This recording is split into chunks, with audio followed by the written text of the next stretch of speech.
স্বামী ও সতীনের অত্যাচারে অসুস্থ হয়ে বাবার বাড়িতে আশ্রয় নিয়েছিলেন শরীফা বেগম নামে এক গৃহবধূ। সেখানেও শান্তি পাননি তিনি, অবশেষে বেছে নিয়েছেন আত্মহত্যার পথ।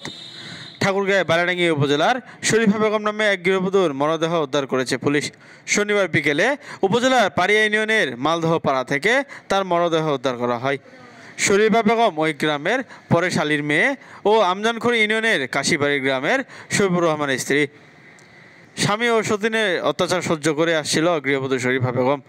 শারীরিক ও মানসিক নির্যাতনের ফলে অসুস্থ হয়ে পড়লে গেল 1 মাসে তার বাবার বাড়িতে চিকিৎসার জন্য নিয়ে এসেছিলেন তার পরিবার। তবে শেষ পর্যন্ত মানসিকভাবে ভেঙে পড়েছিলেন তিনি। মারধর করছে অনেক, মানসিক চাপে সে কিন্তু মানে আজকে আত্মহত্যা করলো। তার বাবা বাড়ি আছে, তার বাবা বাড়ি আছে, এখানে আছে, কিন্তু ওর স্বামীর কোনো খোঁজ খবর নাই। এখন এখানে 10 টাকা খরচ করতেছে, ওর শাশুড়ি করতেছে, ওর ভাই করতেছে। এই 1 মাস হইল এই রোজার আগে ওখানে তো খুব অত্যাচার হয় কিনা, সতীন আছে, বিয়ে করেছে আবার।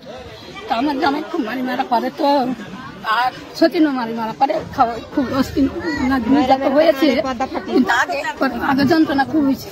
ওই জন্য খাওয়া না খায় মাথাটা বেড়ান সমস্যা হয়েছে। তো এই যে 1 মাস 1.5 মাসে না এসছে, তো আমি কিন্তু ওর মাথার ব্যবহার দেখো, কথাবার্তা দেখে আমি সৈয়দপুরে গেলাম। সৈয়দপুরকে আমি দেখাই, আনে ওষুধ খাচ্ছে, আবার বলছি যে ফের আবার নিয়ে যেতে হবে।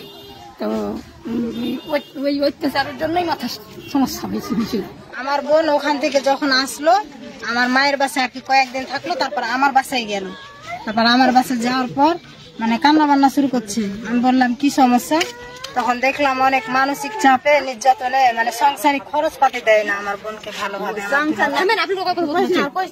বলছে যদি নুন দেয়, তেল দেয় না, তারপরে চাউল দেয় তো এটা সেটা খরচ দেয় না। তারপরে এভাবে কি সংসার চলে? রান্না বান্না যে করবে সবকিছুই পুরাই লাগবে, তো তারপর না রান্না বান্নাটা করবে। বলতেছে আমাকে সবকিছু খরচ পাতি দেয় না।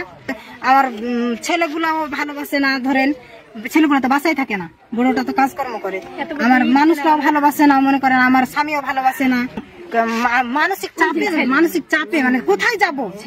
আমার ওখানে যে স্থান পাই না, আমি খরচ পাতি পাই না, তো কোথায় যাব? আমার ছেলেগুলো একদিন খবর নিল না, তো আমার জায়গা কোথায় আছে? তো আমি মরে যাবো, এভাবে বলতেছিলাম। এই যে ঈদের 2 দিন আগে আসছে আর কি ডাক্তার বাড়ি থেকে, তো বলে যে আপা আমি এখানে থাকতে ভালো লাগছে, আমাকে ওখানে ভালো লাগে না, আমার স্বামী ভালোবাসে না, বাচ্চাগুলো ভালোবাসে না, আমি কোন দুয়ারে যাব? কি করে থাকবো, কি খাবো? তো আমি আমার খাওয়া কথা না মেলাই ভালো, আমাকে কেউ তো ভালোবাসে না, শাশুড়ি কাছে শাশুড়ি ভালোবাসে না, কেউ ভালোবাসে না, আমাকে খোঁজ নেয় না।